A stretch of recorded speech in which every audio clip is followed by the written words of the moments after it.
안녕하세요. 네, 플라스크 모바일 김정태 대표입니다. 반갑습니다.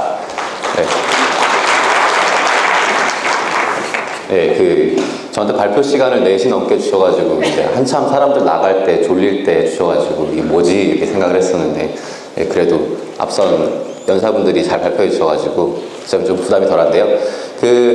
오늘 만들고 보니까 제 자료가 자료집에 없습니다. 이제 제가 사실 여기 오는 택시 안에서도 계속 작업을 해서, 이제 제 슬라이드가 한 60장 정도가 되거든요. 근데 다른 분들, 카카오톡 대표님 보니까 4장으로 쿨하게 끝내셔가지고 제가 좀 지금 당황했는데, 거기 있는 자료는 이 다음 배달통 대표님이 발표하실 거고요. 제 자료 같은 경우에는 이제 여기 있는 이 메일 주소로 이제 혹시 필요하시거나 궁금하신 사항이 있으시면 일로 보내주시면 제가 바로 이제 답변을 드리도록 하겠습니다. bakuman-플라스크.co.kr입니다. 우선 사실 모바일 지속 가능한 서비스 만들기, 돈 벌기 이런 주제에 대해서 사실 제가 답이 없습니다. 그래서 요새 저의 어떤 최대 고민은 이 시점에 나오는 새로운 신규 서비스가 모바일 네이티브로서 들어갈 때 지속 가능하게 과연 가능할 것인가가 요새 저의 최대 이슈고요. 그래서 어떤 노하우를 전달드리거나 이제 강연을 하는 자리라기보다는 저의 넋두리를 좀 들어주시면서 어떤 시장에 대한 이제 한 1년 반 동안 계속해온 개발사가 어떻게 보고 있는가에 대해서 공유하는 시간이라고 보시면 되겠습니다. 그러면 이제 슬라이드가 좀 많아서 이제 빨리빨리 좀 하겠습니다. 일단 저희 회사 같은 경우에는 오빠미치라든지 여자친구, 남자친구, 엠마이 프레임으로 이제 작년에 이제 앱스토어에서 꽤 1등을 좀 했었고요. 작년에 약 40개 정도의 어플리케이션을 개발하고 태블릿용으로 내서 80개 정도 해서 작년에 한 누적 다운로드 건수로 400만 건 정도를 했던 개발사입니다. 일단은 들어가기 앞서가지고 그래서 모바일에서 지속 가능한 서비스 만들기라는 이 주제에 있어서 약간 정의를 좀 하고 넘어가려고 해야 될 것 같아요. 일단은 지금 들으시는 분들 같은 경우에는 어떤 신규 서비스를 기대하시는 분이라고 이제 기대를 하겠습니다. 일단 모바일 어플리케이션은 모바일 네이티브 서비스로 정의하겠습니다. 페이스북이나 트위터처럼 기존의 웹 기반에서 모바일로 들어온 게 아니라 원래 처음부터 모바일에서 시작했던 서비스들 있지 않습니까? 앞서 발표하셨던 쿠폰모아라든지 이제 배달통, 이제 오빠미치 이런 이제 서비스를 모바일 네이티브 서비스로 생각하시면 될 것 같고요.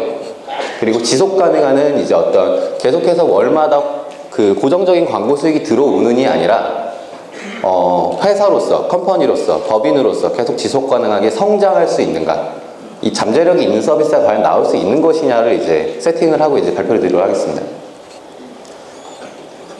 그리고 이제 현 시점에서 이제 가능한가 여부를 이제 말씀을 드리겠습니다. 일단 시장을 이제 쭉 보시면 스마트폰은 크고 있죠. 저희 모두가 알고 있는 사실입니다. 그리고 애플리케이션 역시 많이 늘어나고 있습니다. 역시 저희 모두가 알고 있는 사실입니다. 그리고 경쟁이 심해지니까 앱스토어가 이제 무료 위주로 많이 가고, 유료 앱들 같은 경우에 인앱 퍼체이스, 그러니까 애플리케이션 안에 있는 부분 유료 결제를 채택함으로써 돈을 벌려고 하고 있습니다. 역시 다 알고 계신 겁니다. 근데 조금 이제 막상 업계에서 이제 활발하게 사업을 하고 있는 입장에서 느끼고 있는 조금 언론에서나 어떤 다른 전문가분들께서 짚어주지 않는 부분을 좀 말씀드리겠습니다. 일단은 이렇게 경쟁이 심해지고 그렇게 스마트폰이 많이 늘어날 거고 애플리케이션도 많이 늘어날 건데, 실질적으로 지금 북미 시장과 대부분의 글로벌 시장에서 나오고 있는 신작의 개수가 눈에 띄게 줄었습니다. 그리고 한국의 경우 같은 경우에는 제가 이거 오늘자 캡처인데요. 보시면 알겠지만 요새 앱스토어 트래킹을 이제 꾸준히 하신 분이라면 아시겠지만 요새 앱스토어 순위에서 거의 변경되는 게 없습니다. 신작 또한 없고요. 대부분 작년부터 계속되어 온 킬러 서비스들이나 작년에 나왔었던 캐주얼 애플리케이션들이 순위를 유지하고 있는 것으로 보입니다. 이건 이 차트를 보면 조금 더 이제 확실해지는데요. 일단은 소셜 네트워킹 소프트웨어, 이제 SNS로 잡은 이유는 지속 가능한 서비스를 노리는 가장 확실한 애플리케이션 카테고리군이 SNS 서비스이기 때문입니다. 보시면 알겠지만 대부분이 이미 작년에 나왔던 서비스들이 차지하고 있습니다. 그래서 이 목록을 이제 출시 순으로 이제 해보면 이제 좀 더 확실해지는데요. 여기 있는 서비스 중에 지금 보일 때 올해 나온 한국 서비스로서 지속 가능성을 노리고 있는 서비스는 딱 2개밖에 없네요. 2개를 제외하고 대부분 서비스들은 미국에서 그냥 이제 생각 없이 한국 마켓을 누른. 그러니까 지금 이제 거듭 지금 보여드리는 일련의 어떤 사진 자료들의 특징은 북미 시장이라든가 아니면 전 세계 시장에서 나오고 있는 것처럼 신작의 감소가 되는 것처럼 한국 역시 지금 신작이 안 나오고 있다는 걸 말씀드리고 싶은 겁니다. 이에 맞춰가지고 그러면 이제 신작이 감소한다고 하면 이제 2가지가 있겠죠. 이제 개발사의 전략이 바뀌었거나 아니면 실제로 만드는 사람이 줄었거나. 자, 개발사의 전략이 바뀐 건 맞습니다. 점점 경쟁이 치열해지니까 제품 퀄리티가 좋아져야겠죠. 그래서 조금 모든 개발사들이 좀 이제 이전처럼 작년처럼 확실하게 이제 찍어내는 단위보다는 조금 더 이제 쉬어가면서 확실하게 제품 퀄리티를 높여가지고 내는 그런 양상이 분명히 있습니다. 근데 두 번째 이유 역시 마찬가지입니다. 그 작년에 저희가 트래킹하기로는 500개까지 앱 개발사가 늘어났습니다. 근데 저희가 이제 여기 계신 그 광고 플랫폼을 하시는 분한테 이제 제가 이제 여쭤보고 여러 곳에서 이제 확인해 본 바로는 지금 우리나라에는 앱 개발사가 70개밖에 안 남았습니다. 왜 그럴까요? 이제 뭐 신작이 감소하고 그리고 이렇게 앱 개발사가 이제 소위 망하고 이제 그런 이유는 첫 번째로는 앱스토어가 다 기본적으로는 흥행 위주의 비즈니스라는 점입니다. 앱스토어, 안드로이드 마켓, 티스토어, 아마존 전부 다 기본적으로 순위 위주의 베이스로 사용자한테 가장 많이 다운로드 받은 어플리케이션을 보여주는 흥행 위주의 비즈니스라는 점이죠. 이렇게 얘기하면 좀 더 이제 쉬운데 신생 개발사 입장에서는 그 개발사가 망하는 건 아주 쉽습니다. 그 자체적으로 개발해가지고 내는 앱이 3개 연속 망하면 그 개발사는 문을 닫는 겁니다. 왜냐하면 흥행 위주의 비즈니스니까요. 그리고 애플리케이션 자체의 라이프 사이클이 상당히 짧습니다. 어떤 일반적으로 낙관적인 기준에서 봤을 때는 그 어떤 애플리케이션이 실제로 다운로드 된 다음에 그 디바이스에 잔존되는 기간을 2달로 보고 있습니다. 근데 경험적으로 저는 2주에서 한 달 사이에 그 애플리케이션이 최소한 이틀에 한 번씩은 켜져야만 그 애플리케이션에서 뭔가 지속 가능한 무언가를 가져갈 수 있을 거라고 기대할 수 있는데요. 이건 일반적인 모바일 사용자들이 애플리케이션에 대해서 이제 가지고 있는 그런 것보다는 너무나 차이가 큰 수치입니다. 세 번째는 모바일 서비스만의 한계가 있습니다.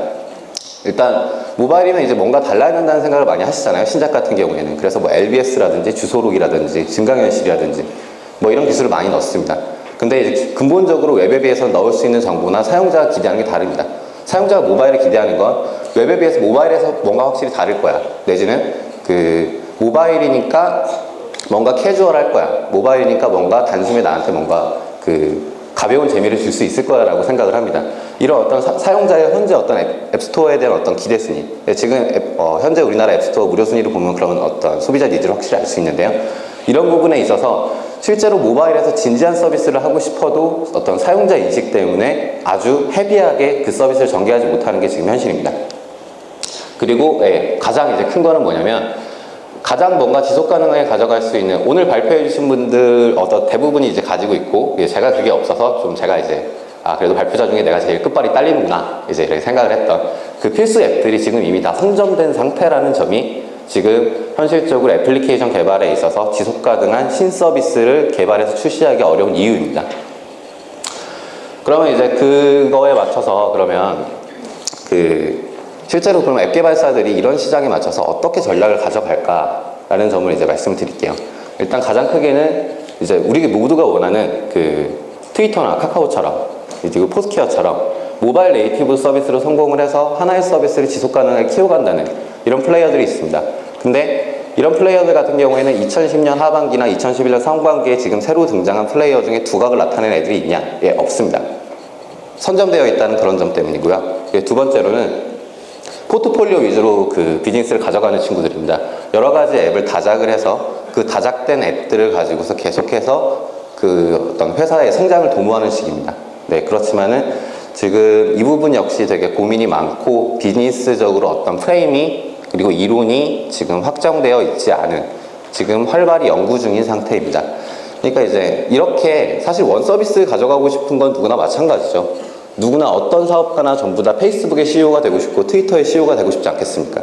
근데 실질적으로 포트폴리오 위주로밖에 가져갈 수 없는 이유는 대부분의 어떤 소비재 시장이나 그리고 기존 IT 업계에서 포트폴리오 위주의 어떤 비즈니스를 가져가던 사람들 넥슨, P&G, 로레알 P&G나 로레알이 P&G 같은 경우에는 소비재, 로레알 같은 경우에는 화장품 쓸데없이 여러 가지 라인을 가져간다고 생각하지 않습니까? 근데 그들이 포트폴리오를 가져가는 이유는 앱 개발사 중에 포트폴리오를 가져가는 사람들이 그런 의사결정을 하는 것과 배경이 똑같습니다. 하나의 프로덕트에서 기대할 수 있는 잠재 매출이 회사의 성장을 도모하기엔 너무 작기 때문입니다. 그렇다고 원 서비스를 만들 수 없기 때문에 다작을 하되 그 다작을 의미 있는 포트폴리오로 가져가고자 하는 시도를 하는 플레이어라는 점이고요.